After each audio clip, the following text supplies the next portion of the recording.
disauri kagare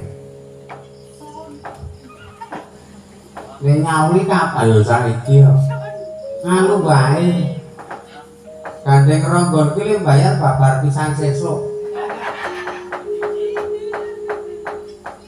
Masalah ini nek ora tak bayar sesuk ndak doramenyang.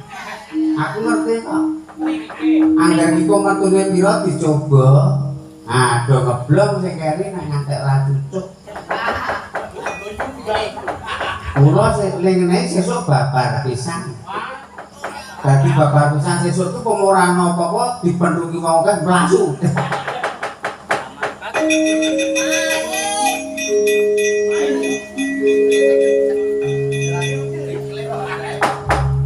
Gareng iki suwe-suwe mah saya nilai kudis ya. Wah, gede mata kaji pembulutan tak keplak kowe lho, Rek. Kok suwe-suwe gredetke kowe. Kok yo ngelmumu kaya ngelmu Mbah Momon kowe. Kok yo model krijitan barang.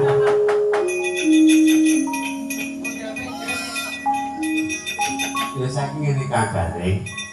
Sing baku dhewe wis netepi kewajiban apa sing dadi kajate Pak Marjo sak keluarga. Ae dhewe wis bisa minangkani kajate angon putu ngiras pantes sawan.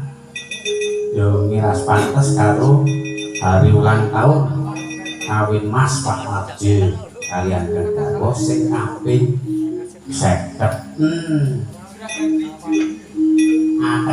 Ateges Pak Marjus rodondok kapuso upamane biyen le kala krama ki umur 20.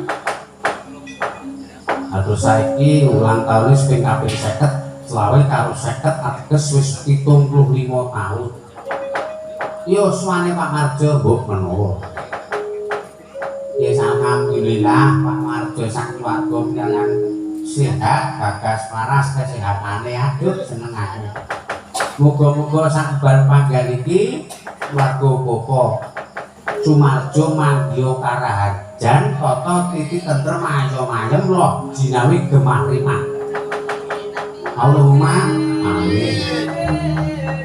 Sing pokok sing inti kuwi kok truk. Sing pokok ndongane kuwi didongake para kanca-kanca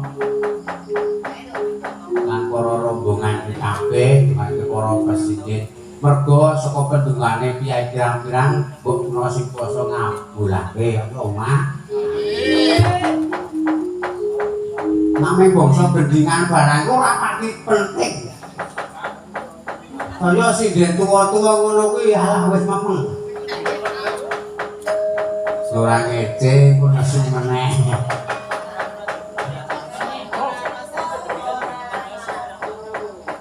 Nengke wae ngomongane Gareng iki kok ngareke nyerik-nyerik ati kok.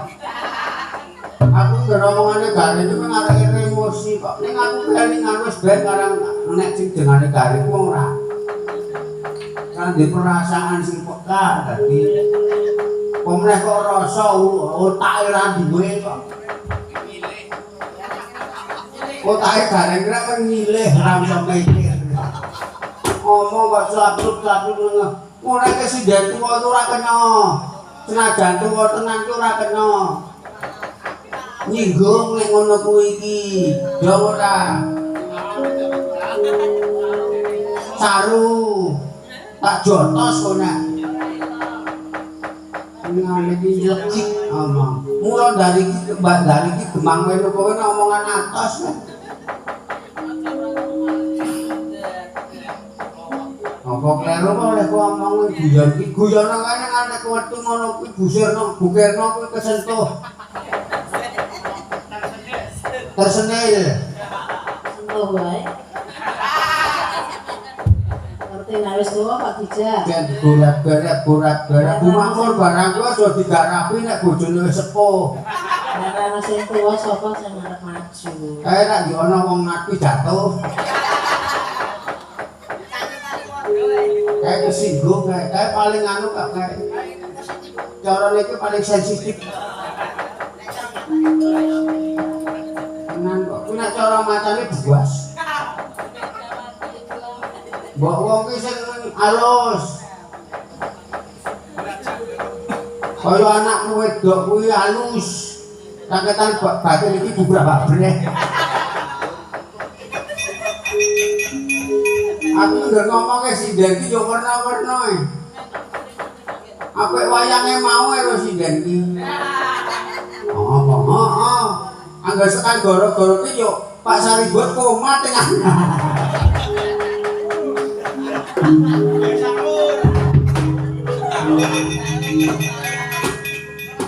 Wong piyali kono kaya tok garap tegel-tegele.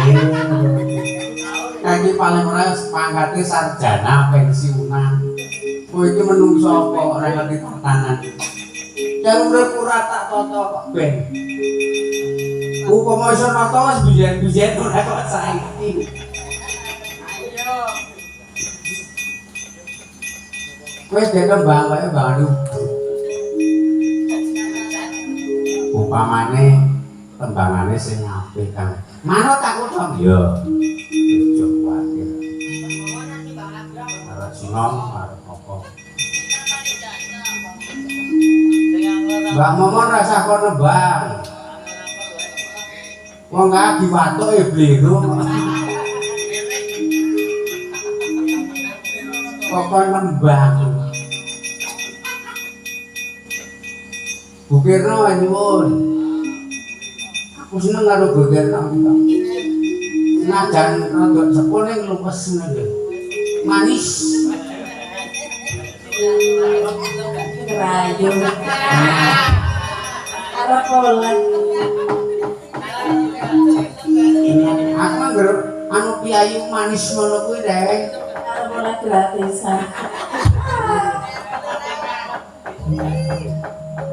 Ya, kalau tak ayam-ayam kok piyayu siji. Mergo aku nginceng pensiunane. Menungso elek kok kowe.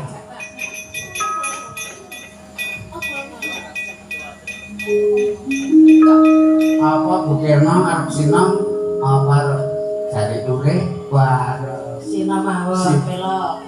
Oh. Oke, ya jan seneng. Yes.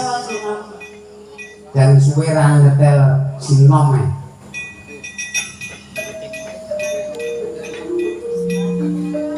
Mbah Mimon yo genderane apik. Ning anggar dalem iki saya seru.